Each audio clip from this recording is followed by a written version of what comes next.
Hey.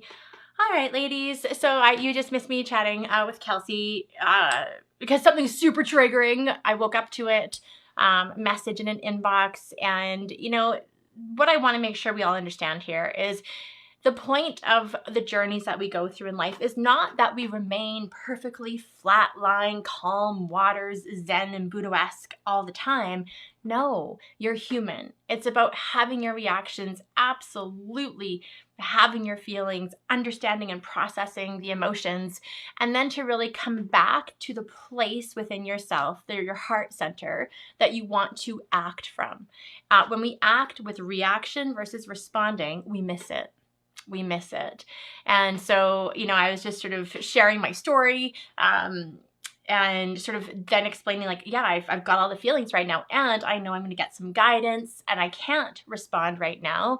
But how many times do we do this in our, sometimes in business, we know that we need to be more level-headed. We know that we need to take pause. But in our personal life, we can be a little bit less deliberate, right? We can be a little bit more, well, that's just who I am. Or we have this unconditional belief that, it doesn't matter. They'll forgive me, or I'm going to respond and react this way. And it doesn't really matter because that's just, none of that's true. One of the things that we want to understand is so often, and Marianne was a big fan of teaching this, is she would talk about your little s self and your big S self, and little r reality and the big R reality. And so let me explain those two things. The little r, the little s, these are the form of things, right? It's the form of what things take shape as in your life, and really it's where we turn to when we don't feel abundance, and we will feel the realm of scarcity, our own limits, our limiting beliefs. And big R and big self is limitless. And so when you're unclear that the unlimited is within you, well, then what she says, and of course, in Miracle says, is the mortal world will show you that. It will show you all the limits. When you can move into big R, big S, abundance and unlimited, well, then the material world will also bend to support you. And I know that I found that true. Sometimes what's required of us is the need to not know, the need to not know how to do it, the need to not believe that we have to do it perfectly, when those are three really big things, right? So often we want to get to our destination so quickly, and the belief is I have to do and take every step perfectly, which really handicaps us, right? It holds us back because, well, there is no such thing. The point is that you take action, and that you do it imperfectly, and that you suspend the need to know with your desire to surrender and just be guided. Right? To be guided by your own inner wisdom, in some cases to be guided by someone who's come into your life to help you, to teach you. I've got lots of stories on how my own stubbornness and my inability to surrender held me back, and then the way that I felt like I was just grinding gears, trying, but getting nowhere. And for sure in the Weight Loss Academy, that can come up for you, right? Like, I didn't eat at this time, or I didn't do this perfectly, and what's that going to mean? So I'll make sure to address that in another Facebook Live. So when you want to identify, first of all, this is going to require possibly some new thinking. When we start to identify with something bigger than ourselves, when we start to identify with an energeticness of the universe that's beyond just our three-dimensional reality, right? This is my body, but there's so much more to someone's essence than just their body and mind, right? We all know that spark you get when you're around somebody who's got good energy. We all know what it feels like when there's somebody who just gives you that little extra something, a pep in your step. It's like it feels good to be around that person's energy, will often be the things that we say. And so we want to identify with the reality of the big R, the big reality. And then we start to realize that little R, this little reality that we confine ourselves to, that we don't need to be ruled by it. That yes, we will experience some of the real world phenomena of limitations of what we believe is time and space, but we have so much more access than if we were to just hold on tight to what we think we know. Is this landing?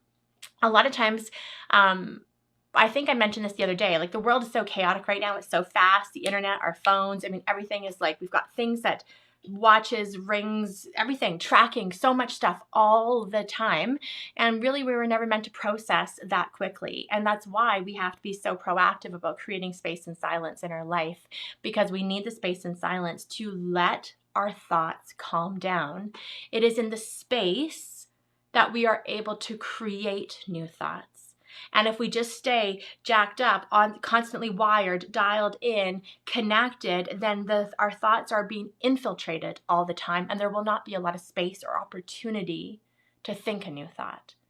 Right? This is where the power of silence, being in nature, the power of prayer, the power of meditation, deliberate consciousness, whether it's the rose meditation where you just stare at a beautiful rose, it is that will change your ability to think something new.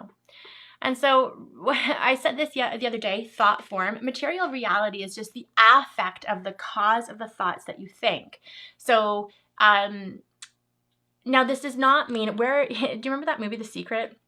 This does not extend to the horrible things that happen in life. Like, I know sometimes people can push back on this and say, well, I didn't think about wanting that abuse, and so I created the abuse. This is not where we're going with any kind of spiritual whitewashing or gaslighting a victim to these situations. That's not it at all. But we all have to understand that the brain is wired to search for any data that supports what it's thinking. Right? It's like when we learn the formula for math and we want to do a mathematical equation, we search for the formula that will solve the problem, that will make us find the right answer. If you have the wrong formula, you cannot solve the mathematical equation, right? Many of us have programming that's the wrong formula for us. We have programming of beliefs around failure, around limits, around not enough, around our incapabilities. And so we then when we search for something, that's what we come up with. And so we have to learn how to search for, program our minds, reprogram our minds with new formulas that allow us to have formulas of success, new imprinting, where we have formulas that teach us about our abundance and our limitlessness and our infinite potential and possibility. So then we can go and create that in our life. And the more deep the wounds, a little bit more difficult the reprogramming is, absolutely. But while you're doing this reprogramming, you don't need to deny yourself the emotional human experience of having your feelings. In fact, that actually denies the true transformation, because then it's just like this deep repression. So we want to make sure that as you move forward, you have access to all, and you keep your mind's eye on where you want to go, not where you don't want to go, or else that's going to be what gets programmed. I hope that's, I'm just going to see if there's any comments on that.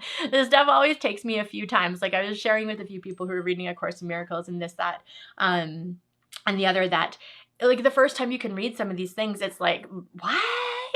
Like for me, it was mind blowing. I didn't understand. I argued with it. There was fundamental principles that I couldn't grasp. And it's amazing when we keep coming back to this material, and with the depth and breadth of life experience, and of course, hardship, trials, tribulations, all the things that help us grow, that we start to understand at a deeper level. And so everything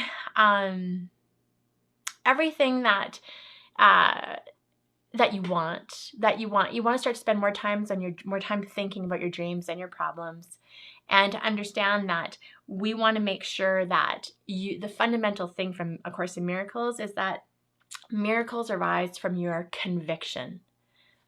I would actually write that down. Miracles arise from your conviction. What are you so convinced about? Is it the good that's going to unfold in your life, or is it the hardship? Right? I used to be very convinced and convicted of all sorts of things about myself, and there weren't a lot of miracles. There was a lot of grievances. There were a lot of challenges, and I had to change my thinking before the miracles started to arrive. Okay? In fact, some of the miracles I can now see did arrive, and I couldn't see them as such. And it's not that that wasn't true. I just had a faulty perception. So good luck this weekend as you head into hopefully a wonderful Friday and time to enjoy, have fun, laugh, play, nourish yourself in all ways, while always staying connected to what you're wanting to create. All right, we'll see you on Tuesday.